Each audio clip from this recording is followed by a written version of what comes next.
அழைப்பார்கள். ஆண்டவரின் பெயரை முன்னிட்டு எல்லா மக்களினத்தாரும் எருசலேமில் வந்து கூடுவர். தங்கள் தீய இதய பிடிவாதத்தின்படி இனி நடக்க மாட்டார்கள். இது ஆண்டவரின் அருள்வாக்கு. இறைவா, உமக்கு நன்றி. பதிலுரை பாடல். ஆயர்தம் மந்தையை காப்பது போல் ஆண்டவர் நம்மை காத்திடுவார். மக்கள் இனத்தாரே, ஆண்டவரின் வாக்கை கேளுங்கள். தொலையிலுள்ள கடலோர பகுதிகளில் அதை அறிவியுங்கள். இஸ்ரேலை சிதறடித்தவரே அதை கூட்டிச் சேர்ப்பார். ஆயர்தம் மந்தையை காப்பது போல் அதை காப்பார் என்று சொல்லுங்கள். ஆயர்தம் மந்தையை காப்பது போல் ஆண்டவர் நம்மை காத்திடுவார். யாக்கோபை ஆண்டவர் மீட்டார். அவனிலும் வழியவன் கையினின்று அவனை விடுவித்தார். அவர்கள் வந்து சீயோனின் உச்சியில் பாடி மகிழ்வார்கள்.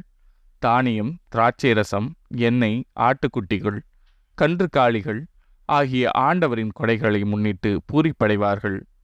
அவர்களது வாழ்க்கை நீர்வளம் மிக்க தோட்டம் போல் இருக்கும். ஆயர் தம் மந்தையை காப்பது போல் ஆண்டவர் நம்மை காத்திடுவார். அப்பொழுது கன்னிப்பெண்கள் நடனம் ஆடி கழித்திருப்பர். அவ்வாறே இளைஞரும் முதியோரும் மகிழ்ந்திருப்பர். அவர்களுடைய அழுகையை நான் மகிழ்ச்சியாக மாற்றுவேன்.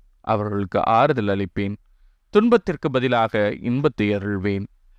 ஆயர் தம் மந்தையை காப்பது போல் ஆண்டவர் நம்மை காத்திடுவார்.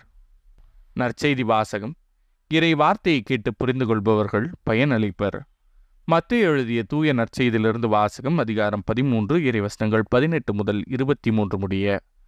அக்காலத்தில் இயேசு தம் சீடருக்கு கூறியது: விதைப்பவர் ஓமையை பற்றி கேளுங்கள். வழியோரம் விதைக்கப்பட்ட விதைகளுக்கு ஒப்பானோர் இறையாட்சியை குறித்த இறை வார்த்தையை கேட்டும் புரிந்து கொள்ள மாட்டார்கள். அவர்கள் உள்ளத்தில் விதைக்கப்பட்ட விதைகளை தீயோன் கைப்பற்றிச் செல்வான். பாறை பகுதிகளில் விதைக்கப்பட்ட விதைகளுக்கு ஒப்பானோர் இறை வார்த்தையை கேட்டவுடன் அதை மகிழ்ச்சியோடு ஏற்றுக்கொள்வார்கள். ஆனால் அவர்கள் வேறற்றவர்கள். எனவே அவர்கள் சிறிது காலமே நிலைத்திருப்பார்கள். இறை வார்த்தையின் பொருட்டு வேதனையோ இன்னலோ நேர்ந்தவுடனே தடுமாற்றமடைவார்கள். முச்செடிகளுக்கு இடையில் விழுந்த விதைகளுக்கு ஒப்பானோர் இறை வார்த்தையை கேட்டும் உலக கவலையும் செல்வ மாயையும் அவ்வார்த்தையை நெருக்கி விடுவதால் பயனளிக்க மாட்டார்கள். நல்ல நிலத்தில் விதைக்கப்பட்ட விதைகளுக்கு ஒப்பானோர் இறை வார்த்தையை கேட்டு புரிந்து கொள்வார்கள்.